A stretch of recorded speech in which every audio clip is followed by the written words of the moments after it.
ជំរាបសួរលោកនាងទាំងអស់ដែលកំពុងតាមដានស្ដាប់ការផ្សាយពីវិទ្យុ VOF FM 105.5 រាជធានីភ្នំពេញ 102.5 ខេត្តព្រះសីហនុ និង 88 FM ខេត្តបាត់ដំបង និងខេត្តសៀមរាប ហើយផ្សាយបន្តទៅវិទ្យុកំសាន្ត 94.5 FM រាជធានីភ្នំពេញ ក្រៅពីនេះនាងខ្ញុំក៏សូមជម្រាបសួរដល់លោកអ្នកនាងដែលកំពុងតាមដានស្ដាប់តាមរយៈគេហទំព័រផងដែរ នាងខ្ញុំជ័យសុភានិងចេងសុជាតាជាអ្នកដឹកនាំកម្មវិធីព័ត៌មានរួមជាមួយនឹងសហការីវិទ្យុ VOF FM នឹងផ្ដល់ជូនលោកអ្នកនៅព័ត៌មានជាតិ ព័ត៌មានអន្តរជាតិនិងព្រឹត្តិការណ៍សំខាន់ៗជាច្រើនទៀតសម្រាប់ថ្ងៃត្រង់ថ្ងៃប្រហ័សទី 20 ខែវិច្ឆិកាឆ្នាំ 2014 នេះមុននឹងជម្រាបជូននៅព័ត៌មានពិស្ដាជាដំបូងនាងខ្ញុំសូមជូនមេត្តាព័ត៌មានសំខាន់ៗជាមុនសិនមេត្តាព័ត៌មានជាសំខាន់ៗនៅក្នុងថ្ងៃនេះមានដូចជាព្រះមហាក្សត្រយាងសម្ពោធវិទ្យាល័យនរោត្តមសីហមុនីនៅខេត្តកំពតលោកនាយករដ្ឋមន្ត្រីអញ្ជើញចែកសញ្ញាបត្រដល់និស្សិតវិទ្យាស្ថាន IIC រដ្ឋមន្ត្រីបង្ហាញ3ចំណុចសម្រាប់ផែនការយុទ្ធសាស្ត្រវិស័យអប់រំឆ្នាំ 2014-2018 តាក់ទងនឹងមេត្តាព័ត៌មានអន្តរជាតិនៅក្នុងថ្ងៃនេះវិញស្ដីពីកូរ៉េខាងជើងប្រមានធ្វើតេស្តនុយក្លេអ៊ែរខ្លាំងជាងពេលមុនរដ្ឋមន្ត្រីការបរទេសអូស្ត្រាលីប្រមានទៅយូខិនអំពីក្រុមយុវវ័យដែលត្រូវពួកភេរវកបង្រួបព័ត៌មានរហ័សច្បាស់លាស់មាននៅក្នុងវិទ្យុខ្មែរអន្តរជាតិ VOF FM ព័ត៌មានជាតិប្រិមត្តអ្នកស្ដាប់ជាទីមេត្រីព័ត៌មានជាតិជាដំបូងនៅក្នុងថ្ងៃនេះស្ដីពីព្រះមហាក្សត្រនៃព្រះរាជាណាចក្រកម្ពុជានាថ្ងៃទី 20 វិច្ឆិកានេះទ្រង់បានយាងជាព្រះរាជាធិបតីក្នុងពិធីសម្ពោធប្រើប្រាស់វិទ្យាល័យព្រះនរោត្តមសីហមុនីនៅក្នុងទឹកដីខេត្តកំពតគួរបញ្ជាក់ថាវិទ្យាល័យព្រះនរោត្តមសីហមុនីនេះគឺជាព្រះរាជអំណោយដ៏ថ្លៃថ្លារបស់ព្រះអង្គម្ចាស់ជូនព័ត៌មានលម្អិតដោយសាយវិសាលព្រះករុណាសម្ដេចព្រះបរមនាថនរោត្តមសីហមុនីព្រះមហាក្សត្រនៃព្រះរាជាណាចក្រកម្ពុជានៅព្រឹកថ្ងៃទី 20 វិច្ឆិកាទ្រង់យាងសម្ពោធឲ្យប្រើប្រាស់វិទ្យាល័យព្រះនរោត្តមសីហមុនីស្ថិតនៅក្នុងស្រុកអង្គរជ័យខេត្តកំពតវិទ្យាល័យព្រះនរោត្តមសីហមុនីនេះគឺជាសមិទ្ធផលថ្មីស្រឡាងនៅលើទឹកដីខេត្តកំពតដែលជាព្រះរាជអំណោយដ៏ដងឧត្តមរបស់ព្រះមហាក្សត្រក្នុងនោះព្រះអង្គបានព្រះរាជទានជាអគារសិក្សាសរុបចំនួន 6 អគារដែលក្នុងនោះប្រើសម្រាប់ថ្នាក់បឋមសិក្សាចំនួន 3 អគារស្មើនឹង 12 បន្ទប់និងសម្រាប់វិទ្យាល័យចំនួន 3 អគារស្មើនឹង 14 បន្ទប់រួមមានបន្ទប់ពិសោធន៍បន្ទប់កុំព្យូទ័របន្ទប់បណ្ណាល័យនិងបន្ទប់ទីចាត់ការព្រមទាំងមានបង្គន់អនាម័យចំនួន 3 ត្រូវជា 12 បន្ទប់ផងដែរគួរបញ្ជាក់ថាបច្ចុប្បន្នវិទ្យាល័យព្រះនរោត្តមសីហមុនីគឺមានសិស្សានុសិស្សសរុបចំនួន 209 នាក់វិទ្យាល័យនេះគឺបើកថ្នាក់រៀនចាប់ពីមត្តេយ្យសិក្សារហូតដល់ថ្នាក់វិទ្យាល័យដើម្បីជួយបង្កលក្ខណៈងាយស្រួលនៅក្នុងការចូលរៀនរបស់កូនចៅប្រជាជនក្នុងមូលដ្ឋានក្នុងឆ្នាំសិក្សា 2014-2015 នេះកុមារមត្តេយ្យគឺមានចំនួន 40 នាក់សិស្សបឋមសិក្សាមានចំនួន 260 នាក់អនុវិទ្យាល័យទើបចាប់ដំណើរការដែលមានតែថ្នាក់ទី 7 ប៉ុណ្ណោះគឺមានសិស្សចំនួន 21 នាក់វិទ្យាល័យមានសិស្សសរុបចំនួន 209 នាក់និងគ្រូបង្រៀនសរុបមានចំនួន 31 នាក់យើងនៅតែបន្តជាមួយនឹងព័ត៌មានជាតិដដែលស្ដីពីលោកហងជួននរុនរដ្ឋមន្ត្រីក្រសួងអប់រំបានបង្ហាញនៅគោលនយោបាយគន្លឹះសំខាន់ៗចំនួន 3 ក្នុងផែនការយុទ្ធសាស្ត្រវិស័យអប់រំឆ្នាំ 2014-2018 ការបង្ហាញពីផែនការយុទ្ធសាស្ត្រលើវិស័យអប់រំនេះធ្វើឡើងនៅក្នុងព្រះរាជពិធីសម្ពោធប្រើប្រាស់វិទ្យាល័យព្រះនរោត្តមសីហមុនីនៅខេត្តកំពតនាថ្ងៃទី 20 វិច្ឆិកានេះជួនព័ត៌មានលម្អិតដោយសាយវិសាលថ្លែងនៅក្នុងព្រឹត្តិពិធីសម្ពោធអគារសិក្សានៃវិទ្យាល័យព្រះនរោត្តមសីហមុនីស្ថិតនៅក្នុងភូមិឈើទាលឃុំរោមស្រុកអង្គរជ័យខេត្តកំពតនាថ្ងៃទី 20 ខែវិច្ឆិកានេះលោកហងជួននរុនរដ្ឋមន្ត្រីក្រសួងអប់រំយុវជននិងកីឡាបានមានប្រសាសន៍បញ្ជាក់អំពីគោលនយោបាយគន្លឹះសំខាន់ៗក្នុងផែនការយុទ្ធសាស្ត្រវិស័យអប់រំឆ្នាំ 2014-2018 ដែលមាន 3 ចំណុចទី 1 គឺធានាលទ្ធភាពទទួលបានសេវាអប់រំប្រកបដោយសមធម៌ 2 លើកកម្ពស់គុណភាពនិងភាពឆ្លើយតបនិង 3 ធានាភាពស័ក្តិសិទ្ធិនៃភាពជាអ្នកដឹកនាំនិងគ្រប់គ្រងមន្ត្រីអប់រំគ្រប់លំដាប់ថ្នាក់ជាមួយគ្នានេះលោករដ្ឋមន្ត្រីមានប្រសាសន៍បន្តថាសម្រាប់ព្រះរាជអំណោយដ៏ថ្លៃថ្លាក្នុងការសាងសង់អគារសិក្សានៃវិទ្យាល័យព្រះនរោត្តមសីហមុនីនេះគឺជាព្រះរាជកាយវិការដ៏សប្បុរសថ្លៃថ្លារបស់ព្រះករុណាព្រះមហាក្សត្រចំពោះវិស័យអប់រំដែលពិតជាបានចូលរួមចំណែកដល់ការអនុវត្តគោលនយោបាយដែលបានកំណត់ក្នុងផែនការយុទ្ធសាស្ត្រវិស័យអប់រំឆ្នាំ 2014-2018 និងយុទ្ធសាស្ត្រចតុកោណដំណាក់កាលទី 3 របស់រដ្ឋាភិបាលកម្ពុជាដែលមានលោកនាយករដ្ឋមន្ត្រីហ៊ុនសែនជាប្រមុខដឹកនាំគូបញ្ជាក់ផងដែរថាជាចុងក្រោយលោករដ្ឋមន្ត្រីក្រសួងអប់រំបានបញ្ជាក់ថាឆ្លើយតបចំពោះសមិទ្ធផលដែលសម្រេចបាននាពេលកន្លងមកក្រសួងអប់រំយុវជននិងកីឡាបានកំណត់វិធានការជាគន្លឹះចំនួន 8 ចំណុចបន្ថែមទៀតដើម្បីបន្តការអនុវត្តកំណែទម្រង់ក្នុងវិស័យអប់រំយុវជននិងកីឡាឲ្យកាន់តែល្អប្រសើរដែលវិធានការដែលជាគន្លឹះសំខាន់ទាំង 8 ចំណុចនោះរួមមានទី 1 ការបង្កើនគុណភាពនិងប្រសិទ្ធភាពនៃសេវាអប់រំ ទី2ការពង្រឹងការគ្រប់គ្រងបុគ្គលិកទី3ការពង្រឹងការប្រឡងគ្រប់ប្រភេទទី4ការកែតម្រង់ឧត្តមសិក្សាទី5ការអភិវឌ្ឍសម្រាប់យុវជននៅជំនាញបច្ចេកទេសនិងជំនាញទន់ទី6ការអនុវត្តស៊ីជម្រៅកំណែទម្រង់គ្រប់គ្រងហិរញ្ញវត្ថុសាធារណៈទី7ការកែតម្រង់ការងារកាយអប់រំនិងកីឡានិងទី8បង្កើតធនាគារខួរក្បាលវិស័យអប់រំ ចាស់ព័ត៌មានជាតិជាបន្តនៅក្នុងថ្ងៃនេះស្ដីពីនៅព្រឹកថ្ងៃទី20វិច្ឆិកានេះលោកនាយករដ្ឋមន្ត្រីហ៊ុនសែនប្រមុខរដ្ឋាភិបាលកម្ពុជាបានអញ្ជើញជាអធិបតីភាពក្នុងពិធីចែកសញ្ញាបត្រដល់និស្សិតថ្នាក់បរិញ្ញាបត្រជាន់ខ្ពស់និងបរិញ្ញាបត្រនៅវិទ្យាស្ថានអន្តរជាតិនៃកម្ពុជាហៅកាត់ថា IIC គូបញ្ជាក់ថាពិធីចែកសញ្ញាបត្រនេះធ្វើឡើងនៅវិទ្យាស្ថានជាតិអប់រំដោយមានការអញ្ជើញចូលរួមផងដែរពីមន្ត្រីជាន់ខ្ពស់រដ្ឋាភិបាលកម្ពុជាថ្នាក់ដឹកនាំវិទ្យាស្ថាន IIC សាស្ត្រាចារ្យនិងនិស្សិតជាច្រើនរយនាក់ព័ត៌មានរហ័សច្បាស់លាស់មាននៅក្នុងវិទ្យុខ្មែរអន្តរជាតិ VO FM យើងនៅតែមិនទាន់ទៅឆ្ងាយជាមួយនឹងព័ត៌មានជាតិទេពីពណ៌រូបថតកុមារប្រកាសបើកជាផ្លូវការនៅវេលាម៉ោង 16 ល្ងាចថ្ងៃប្រហ័សទី 20 ខែវិច្ឆិកានៅសួនច្បារមុខវត្តបទុមការប្រកាសបើកជាផ្លូវការនេះធ្វើឡើងនៅថ្ងៃទី 20 វិច្ឆិកានេះក៏ដើម្បីអបអរសាទរខួបលើកទី 25 នៃអនុសញ្ញាអង្គការសហប្រជាជាតិស្តីពីសិទ្ធិកុមារផងដែរជាបន្តធ្វើសេចក្តីរាយការណ៍ព័ត៌មានលម្អិតនេះដោយឆេងសូរិយានៅថ្ងៃទី 20 វិច្ឆិកាពិព័រណ៍រូបថតកុមារប្រកាសបើកជាផ្លូវការនៅវេលាម៉ោង 16 ល្ងាចនៅសួនច្បារមុខវត្តបទុមការប្រកាសបើកពិព័រណ៍រូបថតកុមារនេះបានធ្វើឡើងចំថ្ងៃខួបលើកទី 25 នៃអនុសញ្ញាស្តីពីសិទ្ធិកុមារផងដែរខួបលើកទី 25 នៃអនុសញ្ញាស្តីពីសិទ្ធិកុមារដែលជាសន្ធិសញ្ញាសិទ្ធិមនុស្សដែលទទួលបានការផ្ដល់សច្ចាប័នទូលំទូលាយជាងគេហើយបានកំណត់នៅសិទ្ធិជាមូលដ្ឋានដល់កុមារនិងមនុស្សវ័យក្មេងដូចជាសិទ្ធិរស់រានមានជីវិតសិទ្ធិទទួលបានការអភិវឌ្ឍសិទ្ធិទទួលបានការការពារពីអំពើហិង្សាការរំលោភបំពាននិងការមិនយកចិត្តទុកដាក់និងសិទ្ធិចូលរួមនៅក្នុងជីវភាពគ្រួសារវប្បធម៌និងសង្គមប្រទេសកម្ពុជាបានចុះហត្ថលេខាលើអនុសារណៈនេះនៅឆ្នាំ 1992 ក្នុងកម្មវិធីប្រកាសបើកជាផ្លូវការពិព័រណ៍រូបថតនេះមានការចូលរួមពីលោកស្រី Vanna Blower នាយិកាអង្គការ UNICEF ប្រចាំនៅប្រទេសកម្ពុជាលោកម៉ែនសុចិត្រអគ្គលេខាធិការក្រុមប្រឹក្សាជាតិដើម្បីកុមារហៅកាត់ថា CNCC រួមនឹងភ្ញៀវជាតិនិងអន្តរជាតិជាច្រើនកកចូលរួមផងដែរពិព័រណ៍រូបថតកុមារនេះគឺជាការជ្រើសរើសនៅរូបថតដែលថតដោយកុមារចំនួន 150 នាក់មានទាំងកុមារានិងកុមារីអាយុពី 7 ទៅ 10 ឆ្នាំនៅក្នុងសិក្ខាសាលាស្តីពីសិល្បៈនិងការថតរូបដែលរៀបចំដោយអង្គការ UNICEF នៅក្នុងខេត្តបាត់ដំបងសៀមរាបនិងកំពង់ចាមកម្មវិធីនេះធ្វើឡើងក្នុងគោលបំណងបង្កើនការយល់ដឹងអំពីសិទ្ធិរបស់កុមារនិងផ្ដល់ឱកាសឲ្យពួកគេលើកឡើងពីទស្សនៈយល់ឃើញនិងគំនិតរបស់ពួកគេជាការកត់សម្គាល់រូបថតចំនួន 70 សន្លឹកបានថតដោយកុមារនិង 30 រូបដទៃទៀតបានថតដោយអ្នករៀបចំសិក្ខាសាលាដោយបង្ហាញពីដំណើរចូលរួមរបស់កុមារការរៀបចំដំឡើងពិធីតាំងពិព័រណ៍នេះគឺរៀបចំដោយវិទ្យាស្ថានភាសាបារាំងកម្ពុជាការតាំងពិព័រណ៍រូបថតនេះនឹងតាំងបង្ហាញដល់សាធារណជនទូទៅនៅសួនច្បារមុខវត្តបទុមរហូតដល់ថ្ងៃទី 19 ខែធ្នូខាងមុខយើងនៅតែបន្តចាប់អារម្មណ៍ជាមួយនឹងព័ត៌មានជាតិថ្មីមួយទៀតស្តីពីប្រទេសចិនត្រៀមនឹងបង្កើតគម្រោងសាជីវកម្មថ្មីមួយក្នុងពេលដ៏ខ្លីខាងមុខនេះនៅប្រទេសកម្ពុជាដែលគម្រោងវិនិយោគនេះមានឈ្មោះថាសួនកសិកម្មឧស្សាហកម្មសម័យទំនើបកម្ពុជាគួងជីងចិនហើយគម្រោងមួយនេះត្រូវចំណាយទឹកប្រាក់ប្រហែលអស់$360 លានអាមេរិកនេះបើយោងតាមការបង្ហាញឲ្យដឹងនៅក្រោយពីមានការជួបពិភាក្សារវាងរដ្ឋមន្ត្រីក្រសួងពាណិជ្ជកម្មកម្ពុជានិងប្រធានក្រុមប្រឹក្សាភិបាលនិងជាអគ្គនាយកសាជីវកម្មអភិវឌ្ឍចិនចាស់ព័ត៌មានជាតិជាបន្តនៅក្នុងថ្ងៃនេះស្ដីពីនៅព្រឹកថ្ងៃទី 20 វិច្ឆិកានេះលោកនាយករដ្ឋមន្ត្រីហ៊ុនសែនប្រមុខរដ្ឋាភិបាលកម្ពុជាបានអញ្ជើញជាអធិបតីភាពក្នុងពិធីចែកសញ្ញាបត្រដល់និស្សិតថ្នាក់បរិញ្ញាបត្រជាន់ខ្ពស់និងបរិញ្ញាបត្រនៅវិទ្យាស្ថានអន្តរជាតិនៃកម្ពុជាហៅកាត់ថា IIC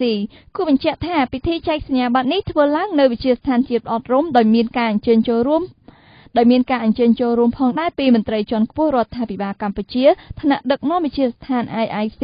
សាស្ត្រាចារ្យនិងនិស្សិតជាច្រើនរយនាក់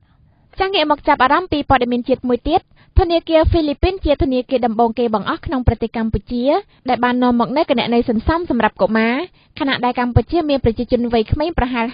50% សម្រាប់គណនេយ្យសន្សំនេះគឺតម្រូវឲ្យកុមារដាក់ប្រាក់បញ្ញើដំបូងត្រឹមតែ$10អាមេរិកប៉ុណ្ណោះជាមួយនឹងការប្រាក់ចាប់ពី1កណ្ដកសញ្ញា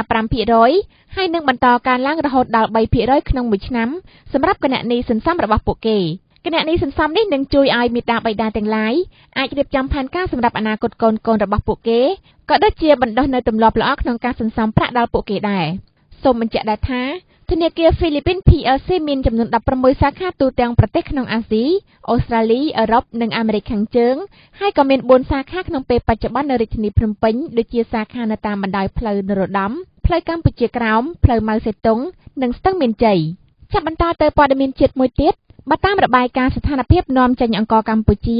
នៃក្រុមការងារផ្នែកស្រូវអង្ករនៃវេទិកាមិនមែនរដ្ឋាភិបាលផ្នែកឯកជនបានឲ្យដឹងថានៅក្នុងរយៈពេល10ខែនៃឆ្នាំ2014នេះកម្ពុជាបាននាំអង្ករចេញចំនួន 304,788 តោនដែលស្មើនឹង 100% នៃផែនការនាំចេញបើប្រៀបធៀបរយៈពេលដូចគ្នាក្នុងឆ្នាំ2013កើនលើស3កណ្ដាក់សញ្ញា 6%ជាបន្តសូមលោកអ្នកនាងស្ដាប់សេចក្តីរាយការណ៍ពីលេងដេតនៅក្នុងរយៈពេល10ខែឆ្នាំ2014នេះកម្ពុជាបាននាំអង្ករចេញចំនួន 304.788 តោនចំនួននេះមានការកើនឡើងបើប្រៀបធៀបទៅនឹងរយៈពេលដូចគ្នានៅឆ្នាំ2013បើប្រៀបធៀបនឹងរយៈពេលដូចគ្នានៅឆ្នាំ2013ស្មើនឹង 100% នៃផែនការនាំចេញកើនលើស3កណ្ដាក់សញ្ញា 60% បើប្រៀបធៀបទៅនឹងឆ្នាំកន្លងទៅនេះបើយោងតាមរបាយការណ៍ស្ថានភាពនាំចេញអង្ករកម្ពុជានៃក្រុមការងារផ្នែកស្រូវអង្ករនៃវេទិកាមិនមែនរដ្ឋាភិបាលផ្នែកឯកជននៅក្នុងរបាយការណ៍ដដែលបានសរសេរថាក្នុងចំនួននោះអង្ករក្រអូបមានចំនួន 144.363 តោនអង្ករសចំនួន 142.323 តោននិងអង្ករចំហុយ 18.101 តោននិងបាននាំទៅលើទីផ្សារចំនួន57ប្រទេសសូមបញ្ជាក់ថាប្រទេសចំនួន10ដែលបានទិញអង្ករពីកម្ពុជាច្រើនជាងគេដែលជាប់ចំណាត់ថ្នាក់លេខ1ដល់លេខ5មានប្រទេសបារាំងប្រទេសម៉ាឡេស៊ីប្រទេសញូហ្សេឡែនប្រទេសប៉ូឡូញនិងប្រទេសចិនជាដើមក្រៅពីនោះក៏មានក្រុមហ៊ុនចំនួន57បានធ្វើការនាំចេញអង្ករទៅទីផ្សារអន្តរជាតិផងដែរគណៈកម្មការទី7នៃរដ្ឋសភាបានស្នើឲ្យក្រសួងទេសចរជាអ្នកគ្រប់គ្រងការលក់សម្បត្តិចូលទស្សនាប្រាសាទអង្គរវត្តពីភ្ញៀវទេសចរអន្តរជាតិជំនួសអាជ្ញាធរអប្សរាដែលជាអ្នកទទួលការខុសត្រូវលើការលក់សម្បត្តិនាពេលបច្ចុប្បន្ននេះការសំណូមពររបស់គណៈកម្មការទី7នេះធ្វើឡើងនៅក្នុងជំនួបសួរដេញដោលជាមួយលោករដ្ឋមន្ត្រីក្រសួងទេសចរនាថ្ងៃទី19ខែវិច្ឆិកានេះនៅវិមានរដ្ឋសភាយើងនឹងវិលមកលម្អិតព័ត៌មាននេះនៅក្នុងនីតិហេតុការណ៍សំខាន់នាពេលបន្តិចទៀតនេះដែលមានសេចក្តីរាយការណ៍ពីសាវវិសាល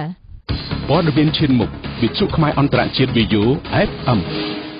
ពលករខ្មែរដែលធ្វើការលើទូកនេសាទថៃចំនួន20នាក់ត្រូវបានស្ថានទូតកម្ពុជាប្រចាំប្រទេសឥណ្ឌូនេស៊ីសហការជាមួយនឹងអង្គការអន្តោប្រវេសន៍អន្តរជាតិនៅទីក្រុងហ្សាកាតាបានជួយពលកររងគ្រោះខ្មែរចំនួន20នាក់ឲ្យរួចផុតពីទូកនេសាទថៃហើយពលករខ្មែរ20នាក់ផ្សេងទៀតបានបញ្ជូនមកកម្ពុជាវិញហើយនៅថ្ងៃទី19ខែវិច្ឆិកានេះរាយការណ៍ព័ត៌មាននេះដោយគុណសម្បូរពលករខ្មែររងគ្រោះចំនួន20នាក់បានបញ្ជូនមកដល់កម្ពុជាវិញនៅល្ងាចនេះបើតាមការឲ្យដឹងពីក្រសួងការបរទេសនិងសហប្រតិបត្តិការអន្តរជាតិនៅកម្ពុជាពលករខ្មែររងគ្រោះចំនួន20នាក់នេះគឺជាពលករដែលធ្វើការលើទូកនេសាទថៃបានចាញ់បោកមេខ្យល់បោកយកទៅធ្វើការខុសច្បាប់លើទូកនេសាទថៃដូច្នេះស្ថានទូតកម្ពុជាប្រចាំប្រទេសឥណ្ឌូនេស៊ីបានសហការជាមួយអង្គការទេសន្តប្រវេសន៍អន្តរជាតិនៅទីក្រុងហ្សាកាតាបានសង្គ្រោះពលករខ្មែររងគ្រោះចំនួន20នាក់នោះពីទូកនេសាទថៃក្នុងទឹកដីប្រទេសឥណ្ឌូនេស៊ីនេះបើតាមការបញ្ជាក់ឲ្យដឹងពីលោកកុយគួងអ្នកនាំពាក្យក្រសួងការបរទេសនៅកម្ពុជាហើយខ្ញុំសូមបញ្ជាក់បន្តិចគឺពេលមកនេះគឺថាទូតយើងបានដោះស្រាយជាមួយតំណាងទូកថៃឲ្យបង់ប្រាក់ខែគ្រប់ចំនួនសិនបានបញ្ជូនគាត់ត្រឡប់មកស្រុកខ្មែរយើងនេះហើយក្នុងនោះទៀតគឺថាទូតយើងបានឲ្យយោបល់ឲ្យអង្គការទេសន្តប្រវេសន៍អន្តរជាតិហើយ IOM ហ្នឹងសូមជួយធ្វើម៉េចគឺថាពេលគាត់មកដល់ហើយជួយផ្ដល់នៅគេហៅចំណេះដឹងឬក៏អ្វីមួយដើម្បីអាចគាត់ចូលទៅរួមរស់នៅក្នុងសង្គមយើងវិញបានយ៉ាងស្រួលដូច្នេះ IOM គេបានសន្យាផ្ដល់ថវិកា$1000ម្នាក់ទៀតចំពោះពលកររងគ្រោះខ្មែរចំនួន20នាក់នេះមានអាយុចាប់ពី19ឆ្នាំដល់35ឆ្នាំនិងមានស្រុកកំណើតនៅខេត្តសៀមរាបបន្ទាយមានជ័យព្រៃវែងកំពង់ចាមកំពង់ធំនិងខេត្តក្រចេះបន្ថែមលើនេះអង្គការទេសន្តប្រវេសន៍អន្តរជាតិបានសន្យាផ្ដល់ថវិកាដល់ពលកររងគ្រោះខ្មែរទាំងអស់នេះដោយម្នាក់ទទួលបានប្រាក់ចំនួន$1000សហរដ្ឋអាមេរិកសម្រាប់សម្រួលក្នុងការធ្វើសមាហរណកម្មពួកគាត់ចូលក្នុងសង្គមគ្រួសារវិញ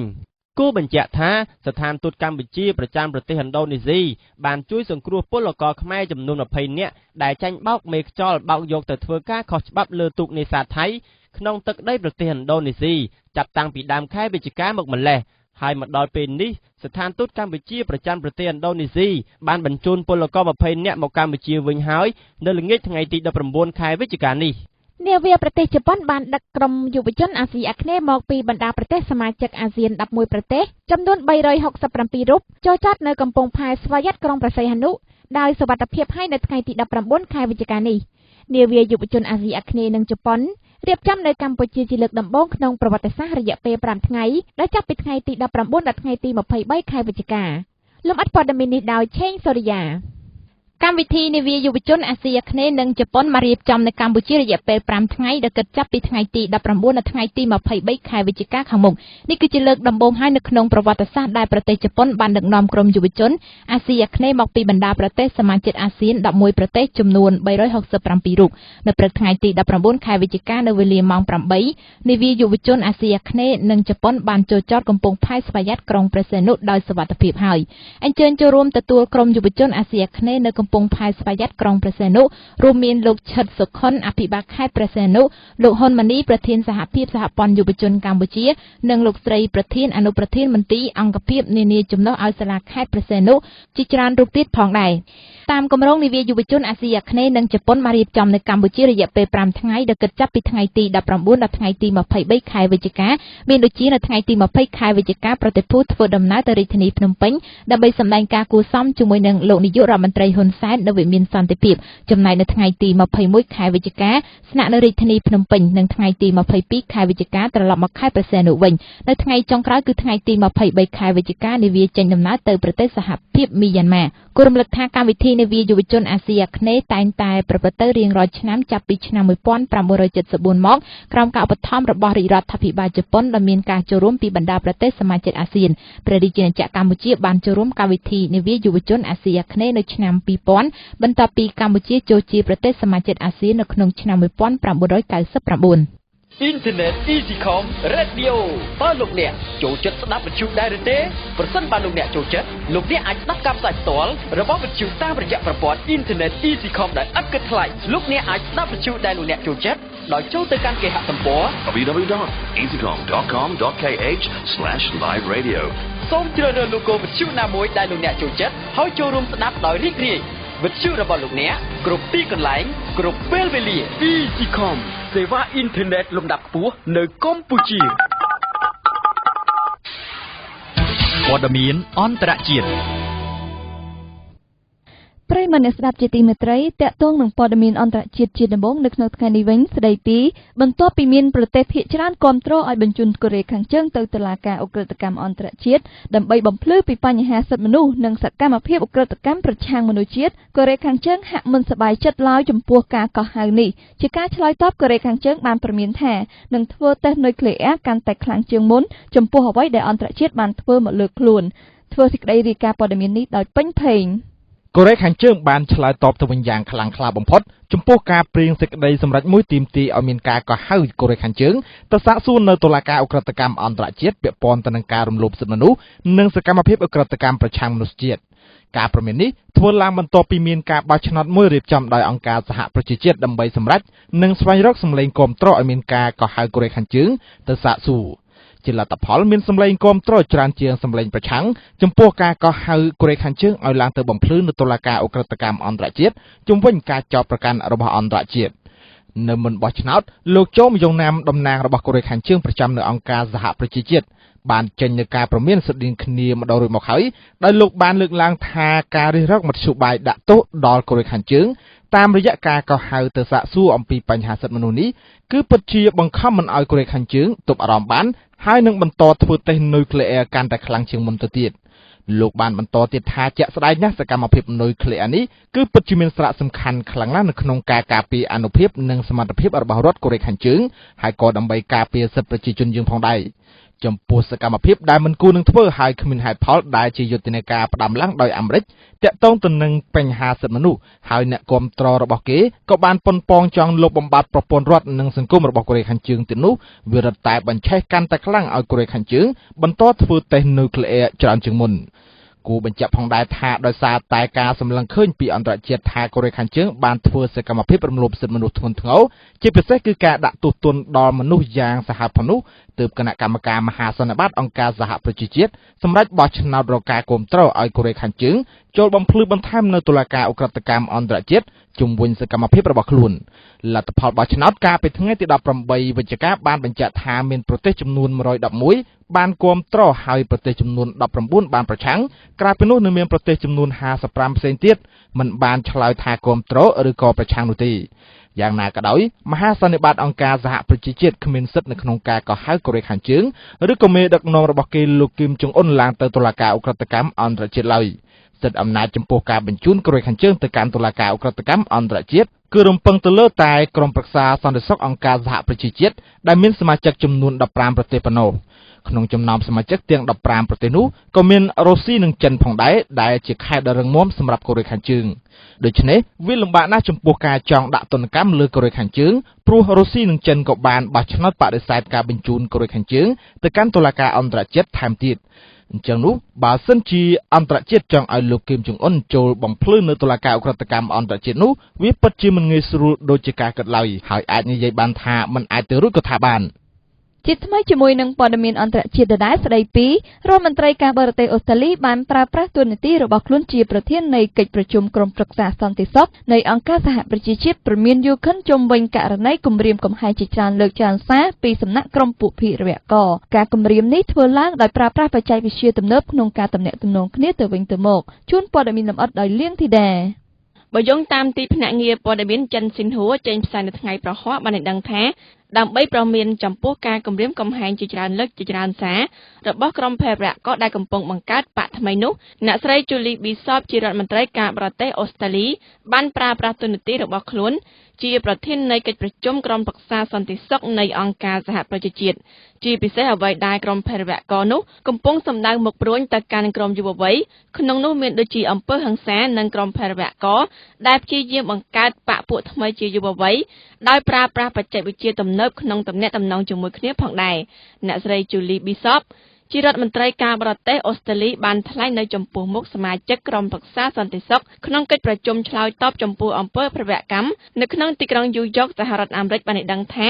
ការគំរាមកំហែងទាំងឡាយបានប៉ះពាល់រួចទៅហើយទៅដល់សន្តិសុខជាតិនិងអន្តរជាតិហើយវាជាបញ្ហាថ្មីៗនេះដែលអូស្ត្រាលីកំពុងតែទទួលរងស្របពេលគ្នានោះរដ្ឋមន្ត្រីការបរទេសអូស្ត្រាលីរូបនេះក៏បានអំពាវនាវឲ្យអន្តរជាតិបង្កើនកិច្ចខិតខំប្រឹងប្រែងរបស់ខ្លួនដើម្បីកាត់បន្ថយអំពើភេរវកម្មអន្តរជាតិជាពិសេសការទប់ស្កាត់អំពើទាក់ទាញយុវវ័យឲ្យធ្លាក់ចូលក្នុងអំពើភេរវកម្មនេះជារឿងអាទិភាពដែលត្រូវធ្វើជាចាំបាច់ពលគឺក្នុងន័យទទួលបានលទ្ធផលប្រសើរបំផុតទៅតាមផែនការរបស់អន្តរជាតិសូមបញ្ជាក់ថាអ្នកស្រី Julie Bishopបានគូបញ្ជាក់ឲ្យថាក្រុមដែលកំពុងមានឥទ្ធិពលខ្លាំងខាងប្រព្រឹត្តអំពើភេរវកម្មនោះមានដូចជាឧទាមរដ្ឋអ៊ីស្លាមក្រុមសម្ព័ន្ធអានូស្រា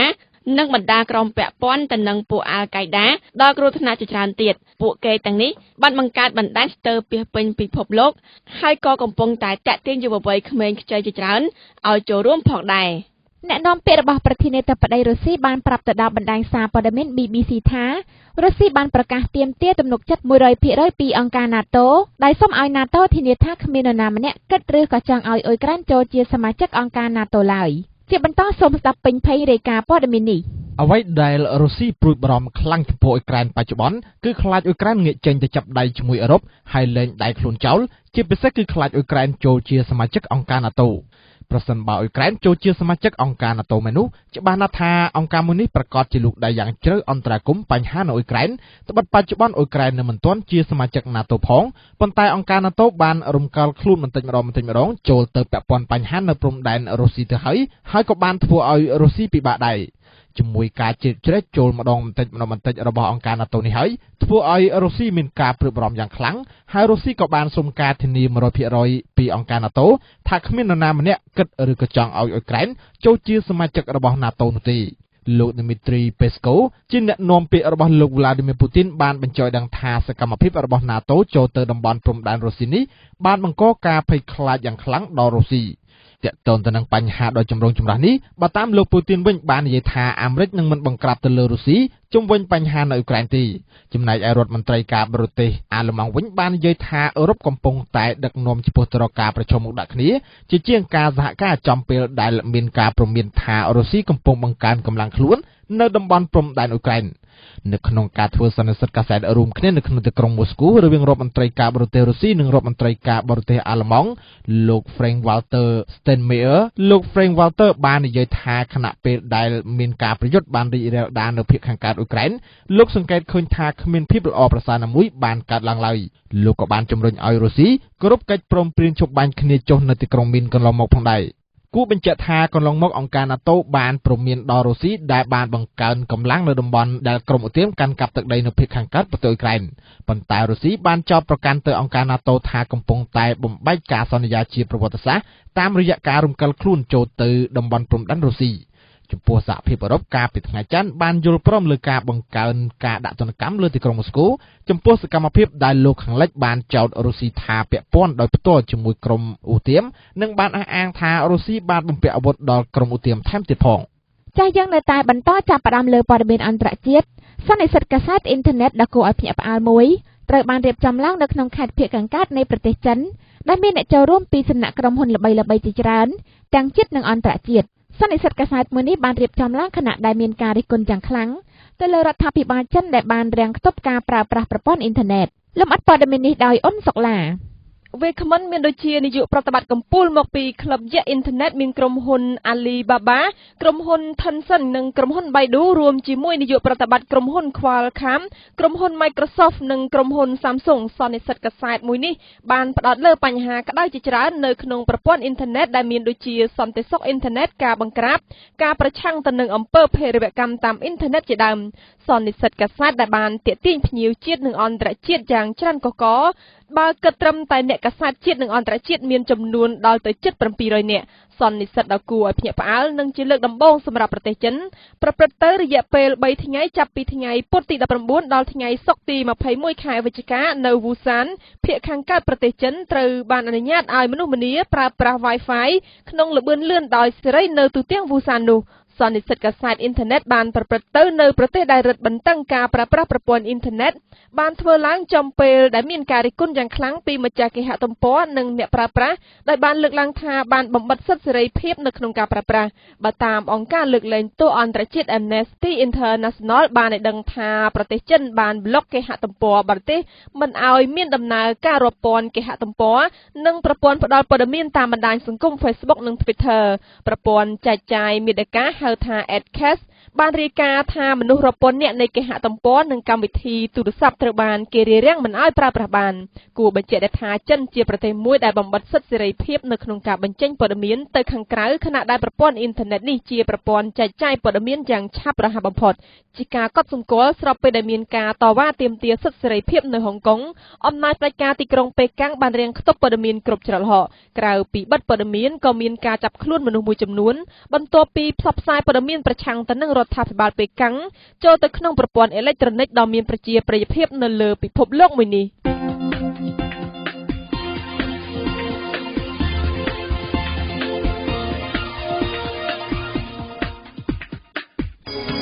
កម្មវិធីព័ត៌មានឧបត្ថម្ភដោយពីម៉ងអូតនិមិត្តសញ្ញាបញ្ជាក់ពីគុណភាពពិសាទឹកបរិសុទ្ធអូរ៉ាល់រួមកម្លាំងគ្នាដើម្បីមនុស្សធម៌ EasyCom ជាផ្នែកមួយនៃសហគមន៍របស់អ្នក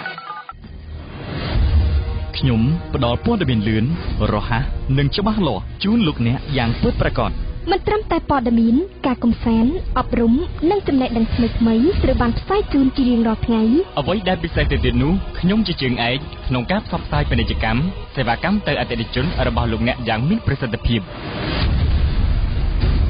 វិទ្យុ VO FM ជាដៃគូផ្ដល់ព័ត៌មានកម្សាន្តនិងដៃគូផ្សព្វផ្សាយពាណិជ្ជកម្មរបស់លោកអ្នកទំនាក់ទំនងផ្សាយតាមរយៈលេខ077 60 85 88 016 37 71 71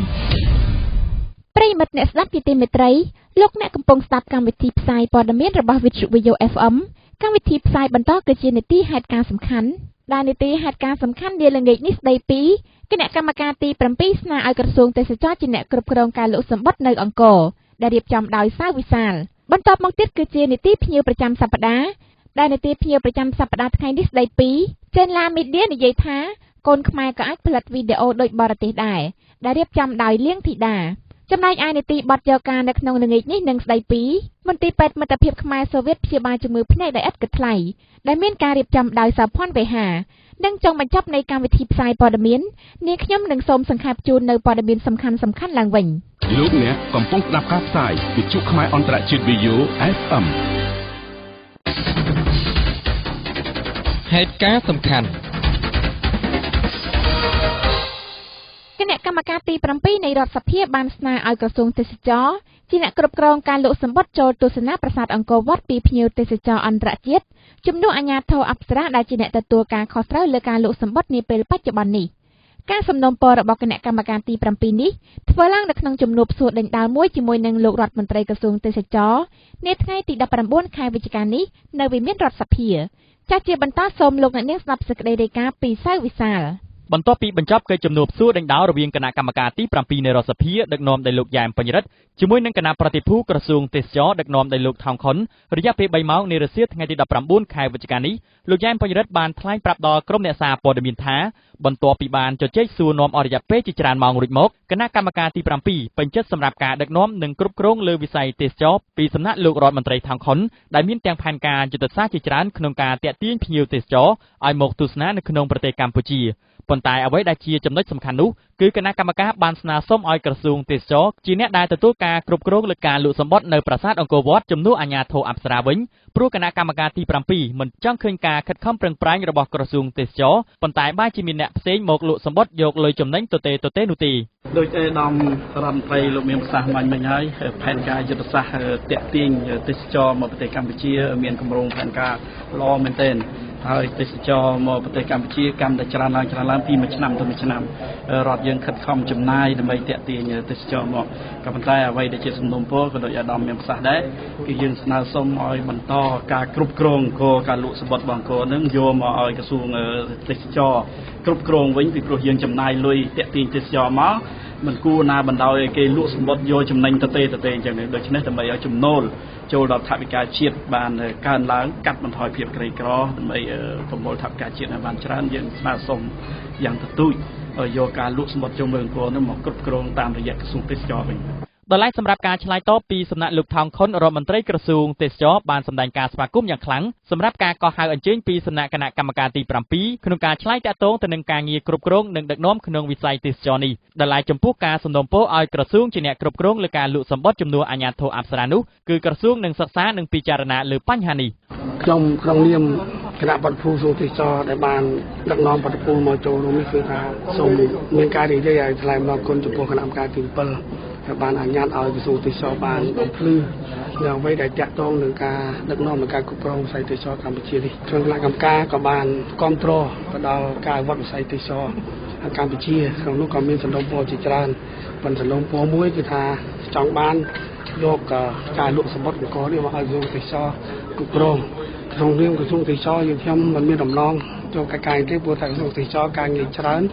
ហើ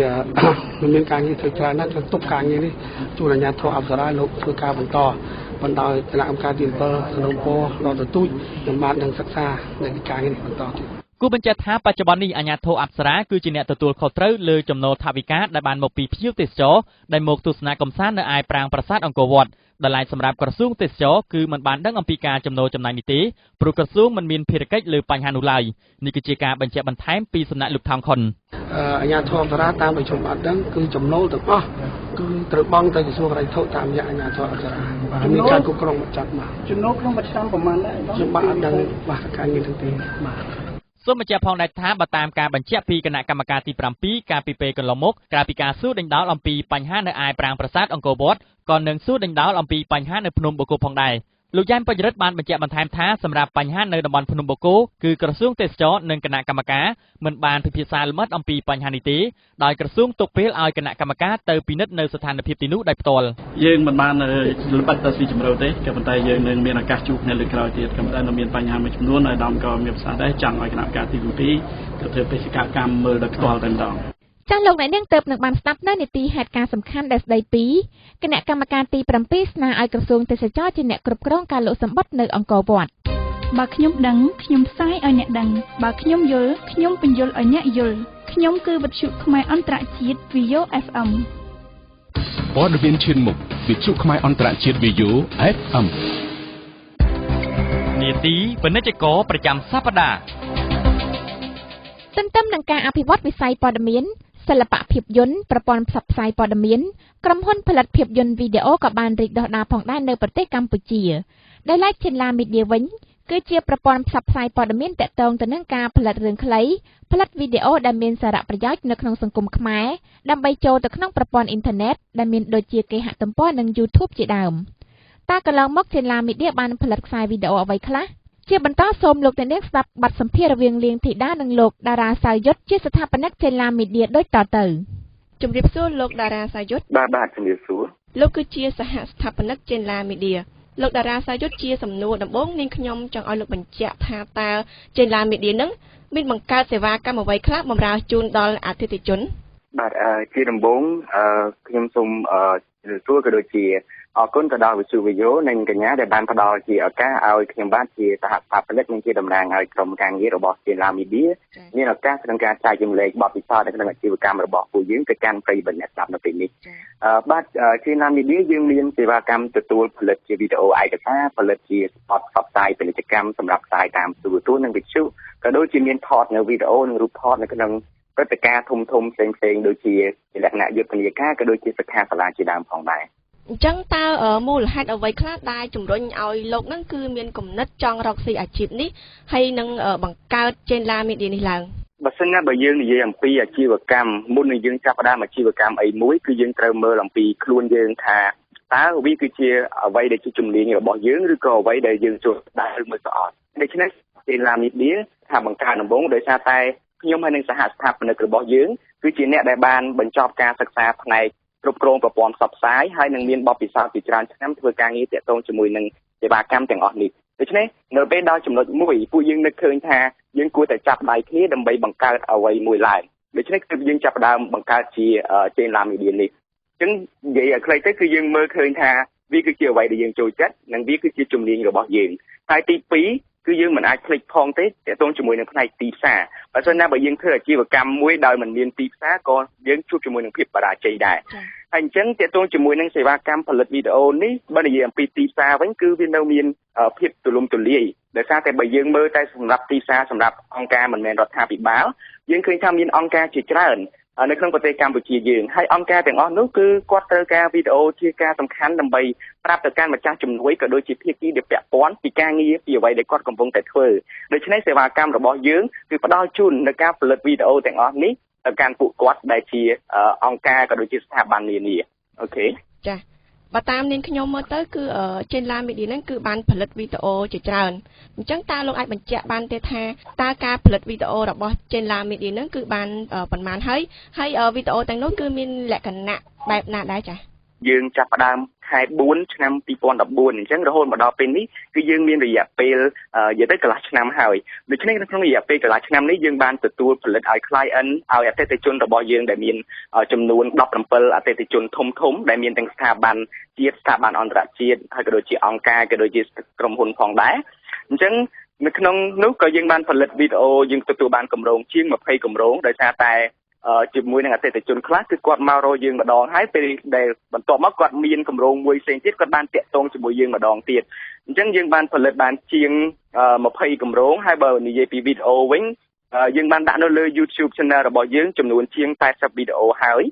ដែលនៅក្នុងនោះ 70% គឺជាវីដេអូដែលយើងផលិតសម្រាប់អតិថិជនរបស់យើងហើយនឹង 30% ទៀតគឺជាវីដេអូដែលក្រុមការងាររបស់យើងផលិតគ្រាន់តែជាការកម្សាន្តហើយនឹងគិតថាវាជាវីដេអូដែលអាចផ្ដល់ជាចំណេះដឹងសម្រាប់អ្នកទស្សនារបស់យើងផងដែរចា៎អញ្ចឹងតើការជ្រើសរើសអាជីពនៅក្នុងវិស័យការផ្សព្វផ្សាយព័ត៌មានហ្នឹងតើអ្វីទៅជាគុណសម្បត្តិបើយើងនិយាយអំពី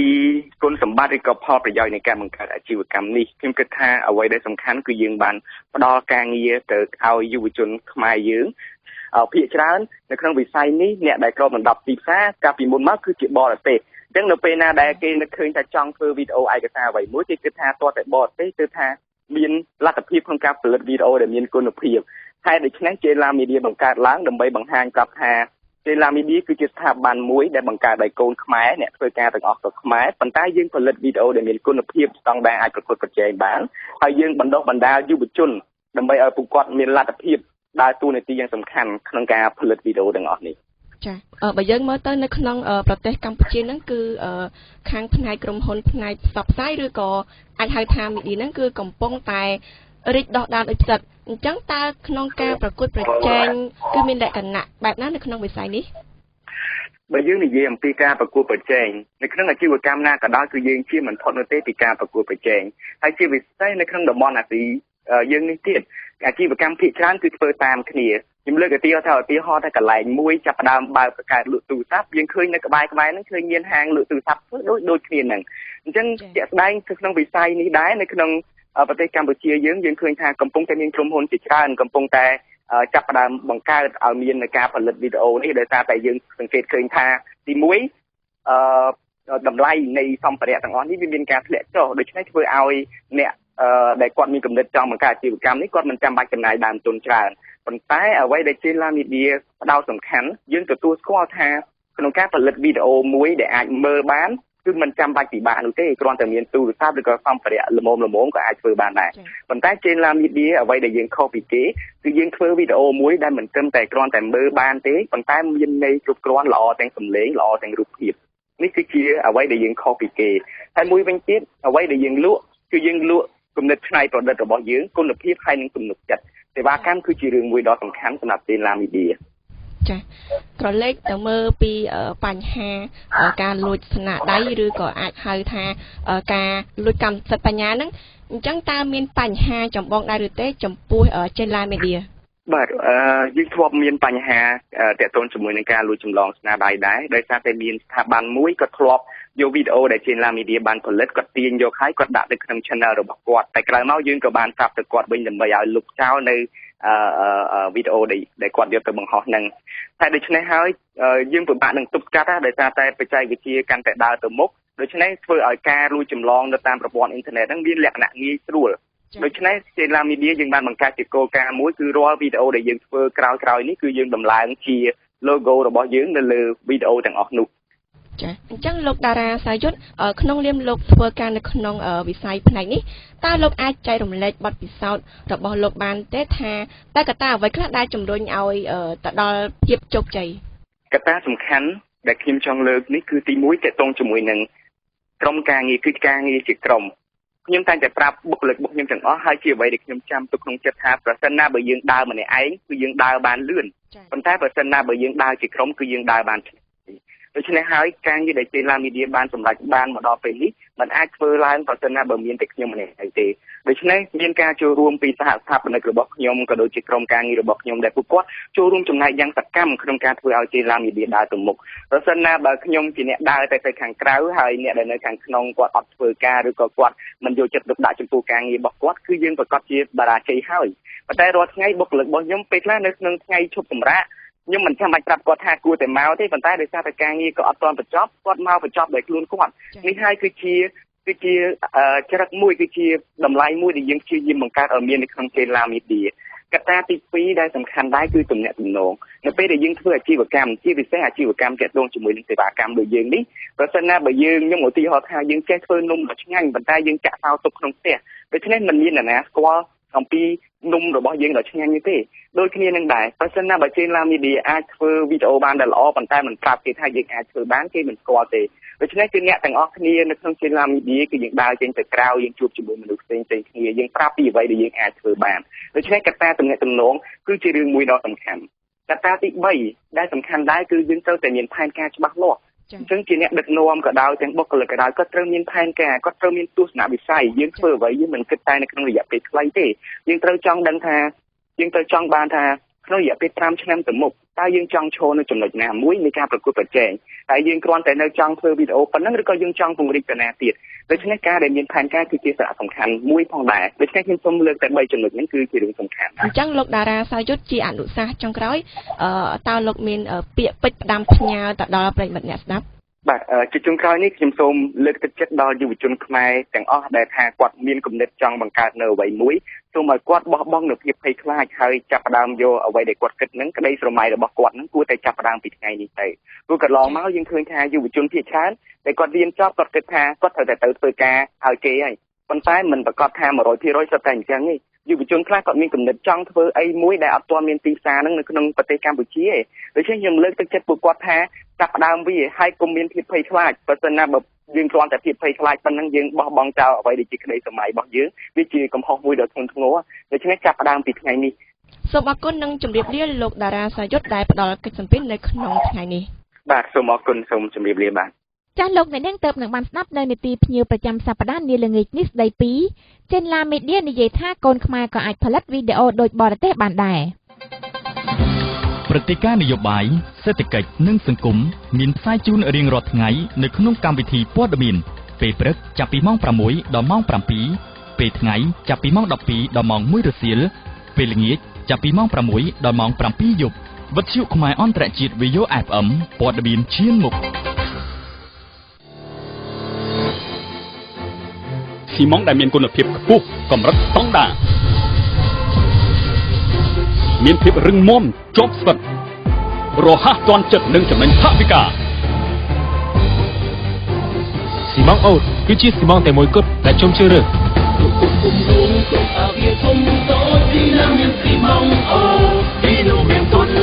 ៊ីម៉ុងអូតនិមិត្តសញ្ញាបញ្ជាក់ពីគុណភាពសន្សាខ្ញុំមានគម្រោងសាងសង់អគារដ៏ធំនៅម្ដុំនេះហងស៊ុយយ៉ាងម៉េចដែរលីអូបងតែអគារលឺទៅប្រើស៊ីម៉ុងអុកណាស៊ីម៉ុងអូតស៊ីម៉ុងអុកគង់ណាភាពល្អពីហូស៊ីងគប់ស៊ីម៉ុងអុកស្រួលប្រើសាច់លីបាយហាក់ណែងលីអូហឹងបំសំនឹងពេលខើលុយកាក់ទីកលីអូបងផុសសម្រាប់ការសាងសង់លីបលឺអូខេខ្ញុំជឿយកស៊ីម៉ុងអូតលីអូណាសឿអូអាតស៊ីម៉ុងអូតគុណភាពចំណាត់ថ្នាក់លេខ1បទយកការចាប់តាំងពីថ្ងៃទី10រហូតដល់ថ្ងៃទី21ខែវិច្ឆិកាឆ្នាំ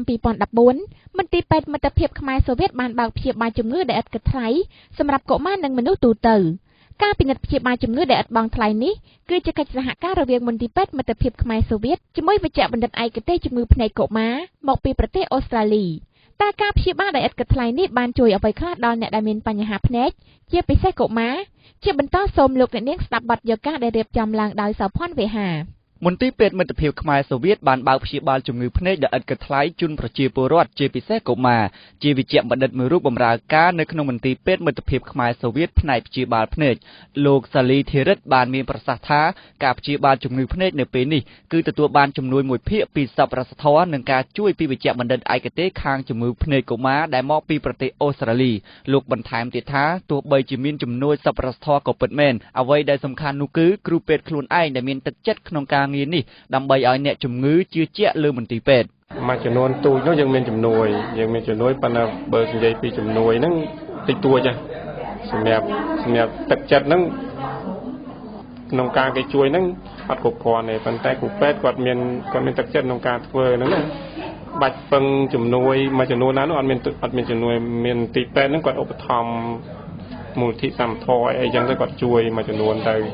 ហើយមួយចំនួនណាទៀតគ្រូពេទ្យខ្លួនឯងនឹងបរិច្ចាគកម្លាំងក្នុងការពិនិត្យនិងការមើលទៅជំនួយបូកផ្សំនឹងទឹកចិត្តហ្នឹងណាបាទបើសិនតែជំនួយគិតទៅពីជំនួយចាំធ្វើសេវាទីពេទ្យនឹងអត់ដើរទេហ្នឹងណាហើយបើគិតទៅពី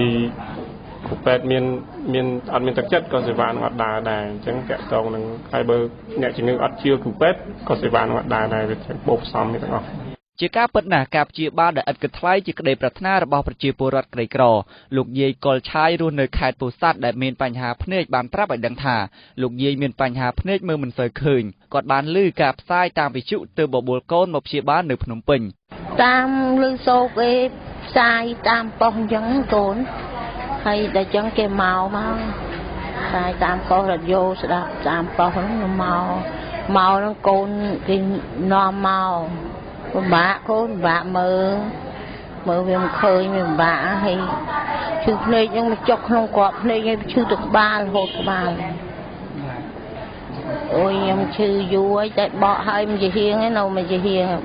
បក5ឆ្នាំហើយប៉ុន្តែឥឡូវវាឈឺអាបកហ្នឹងវិញកូនវាចុកក្នុងក្របភ្នែកហ្នឹងចាពិបាកកូនអើយមើលវាមិនសូវច្បាស់មើលមិនសូវឃើញ គួយរងចាំការព្យាបាលបងប្រុសលូចឡៃជាអ្នកមានជំងឺភ្នែកដកកន្ទុយថ្លែនមកពីខេត្តកំពង់ធំចូលរួមព្យាបាលជំងឺនៅមន្ទីរពេទ្យមិត្តភាពខ្មែរសូវៀតបានប្រាប់ឲ្យដឹងថាការមានសេវាព្យាបាលភ្នែកឥតគិតថ្លៃនេះមានសារៈសំខាន់ណាស់សម្រាប់ប្រជាពលរដ្ឋក្រីក្រនៅកម្ពុជាវាតែខ្ញុំឈឺវាអត់មាននេះទេអត់កម្មអីទេវាដកកន្ទុយថ្លែនហ្មងដកនឹងធ្វើម៉េចវាល្អដែរសម្រាប់ប្រជាជនខ្មែរដែលមានទីពេទ្យមិត្តភាពខ្មែរសូវៀតនឹងមកព្យាបាលជំងឺធ្មេញអត់អស់លុយនឹងក៏វាធូរមួយយ៉ាងដែរ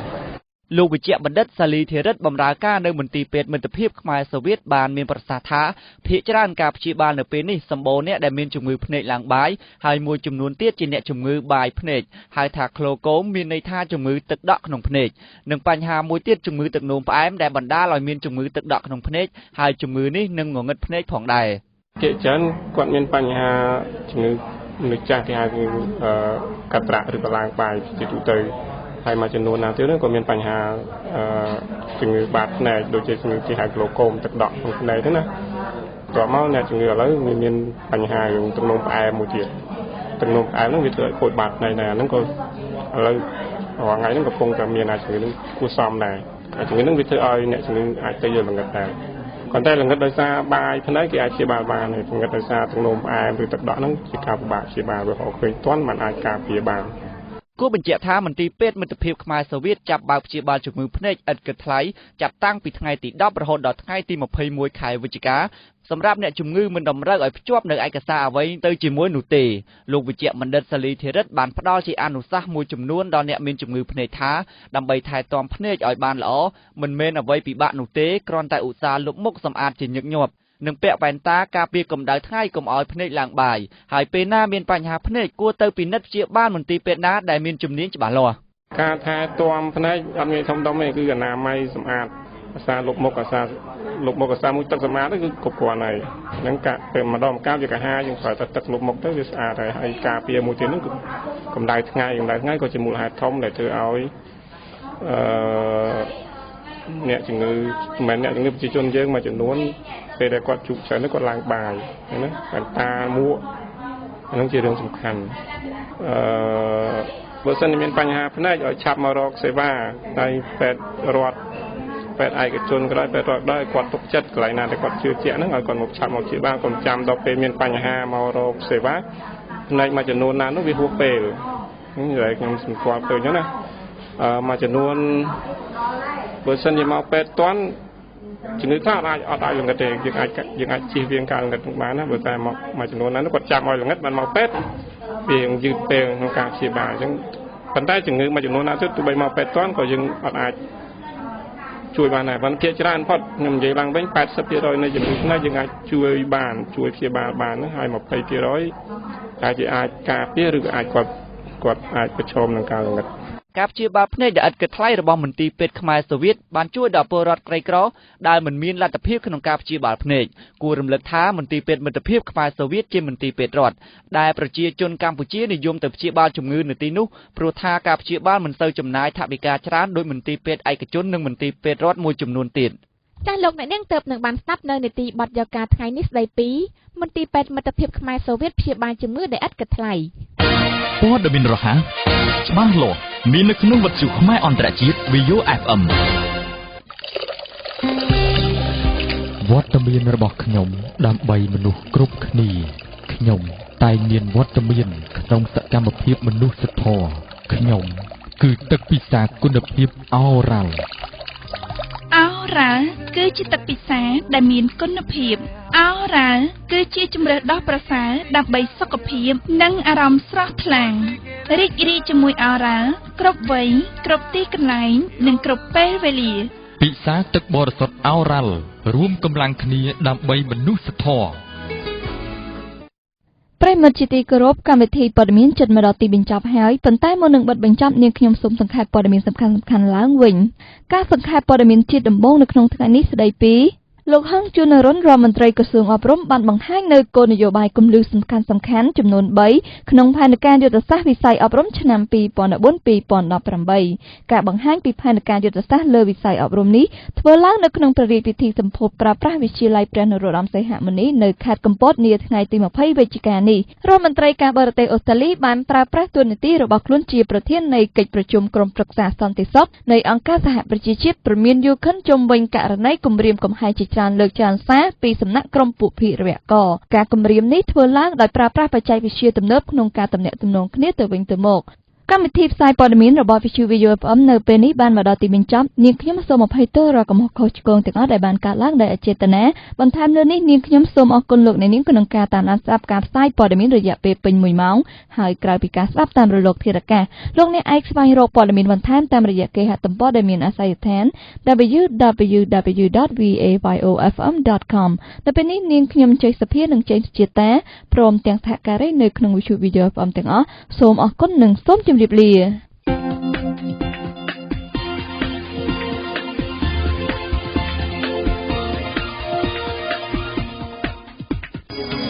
កម្មវិធីព័ត៌មានឧបត្ថម្ភដោយ